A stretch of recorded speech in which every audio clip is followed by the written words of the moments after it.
कृत्रिम बुद्धिमत्तेला व्यापून गेलेला आहे.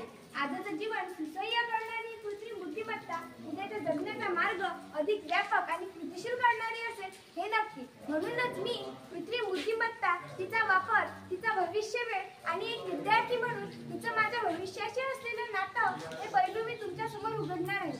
मनुष्यासारखा व्यवहार करू शकणाऱ्या यंत्राची कल्पना 5 ते 10 वर्षापूर्वी मानवाने केली.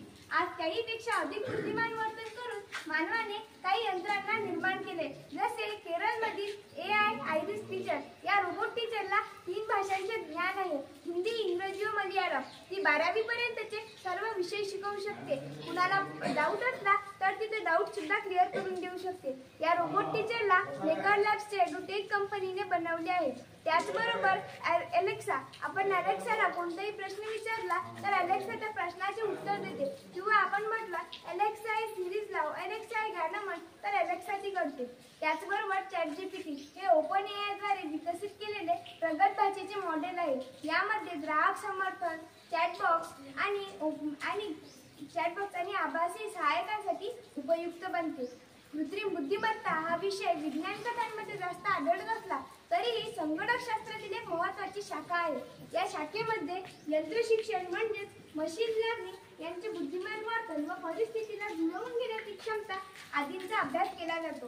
डीप लर्निंग हा मशीन लर्निंगचा एक उपसंच आहे, जो मानवी मेंदूच्या जटिल निर्णय क्षमतेचे अनुकरण करण्यासाठी बहुस्तरीय न्यूरल नेटवर्क वापरत असतो.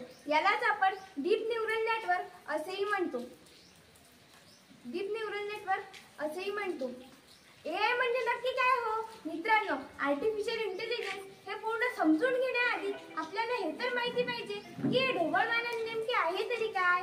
आर्टिफिशियल इंटेलिजन्स हे पूर्ण संगणक क्षेत्रातील म्हणा किंवा कम्प्युटर क्षेत्रातील म्हणा एक शाखा आहे. पाहायला गेलो तर कम्प्युटर क्षेत्रामध्ये अनेक शाखा आहेत. जसे संगणक अभियांत्रिकी, संगणक विज्ञान, माहिती प्रणाली, माहिती तंत्रज्ञान हे 5 स्वतंत्र परंतु परस्पर संबंधित विषयांच्या कुटुंबाचा एक भाग मानले जाते. हे कुटुंब एकत्रितपणे संगणकाची शिस्त म्हणून ओळखले जाते. आर्टिफिशियल इंटेलिजन्स म्हणजेच थोडक्यात स्वयंचलित यंत्रच होय. सध्या चर्चेत असणारी आणि पुढे जाऊन मनुष्य प्राण्यांचे अख्खे आयुष्य बदलणारे तंत्रज्ञान म्हणजेच आर्टिफिशियल इंटेलिजन्स होय. जॉन मेकार्थी यांनी 1956 साली आर्टिफिशियल इंटेलिजन्सचा शोध लावला. कालांतराने या तंत्रज्ञानाला खूप मागणी वाढू लागली. येणाऱ्या काही वर्षात याच तंत्रज्ञानाचा बोलबाला असणार आहे. आर्टिफिशियल इंटेलिजन्सचे 4 महत्त्वाचे प्रकार आहेत. पहिले म्हणजे पूर्णपणे प्रतिक्रियाशील. या मशीनमध्ये कोणत्याही प्रकारचा डेटा किंवा मेमरी नसतो. केवळ एका कार्यक्षेत्रात विशेष असतात.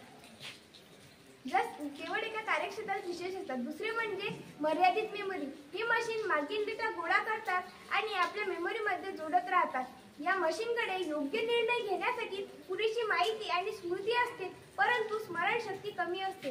तिसरे म्हणजे मनाचा सिद्धांत. या प्रकारचा AI मानवी विचार आणि भावना समजू शकतो, परंतु मात्र या प्रकारावर मशीन तयार होणे बाकी आहे. चौथे म्हणजे स्वतःची जाणीव. स्वयंजागरूक मशीन ही या नवीन तंत्रज्ञानाची भावी पिढी आहे. हे संवेदनशील, जागरूक आणि हुशार असेल. जगभरात आर्टिफिशियल इंटेलिजन्सचे रिसर्च सेंटर उपलब्ध आहेत. तिथे आर्टिफिशियल इंटेलिजन्सवर नवनवीन प्रयोग होत असतात. तसेच अनेक संस्था सुद्धा आहेत जिथे आर्टिफिशियल इंटेलिजन्स बद्दल शिक्षण दिले जाते. नॅरो AI सिस्टमचे विशिष्ट कार्य करण्यासाठी डिझाईन केलेले आहेत. ते फक्त त्या कार्यापुरते मर्यादित आहेत. नॅरो AI पूर्वनिर्धारित सीमेमध्ये कार्य करत असते आणि त्यांच्या विशेष डोमेनच्या पलीकडे ते सामान्यीकरण करू शकत नाही. तसेच सशक्त AI, ज्याला आपण सामान्य AI आणि AGI असेही म्हणतो, ते माणसाप्रमाणे विचार करण्यास आणि वागण्यास सक्षम आहे. AGI मानवी बुद्धिमत्तेची नक्कल करते आणि समस्या सोडवण्यास मदत करते. मित्रांनो, ज्या प्रकारे AI चे फायदे आहेत त्याच प्रकारे AI चे तोटे सुद्धा आहेत. AI नैतिक आणि सामाजिक कोडी निर्माण करू शकते.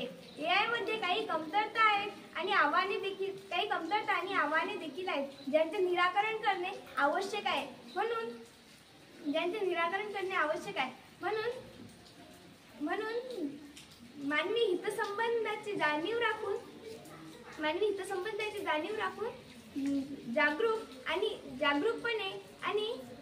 जागरूकपणे AI विकसित करणे हे आपले कर्तव्य आहे. धन्यवाद.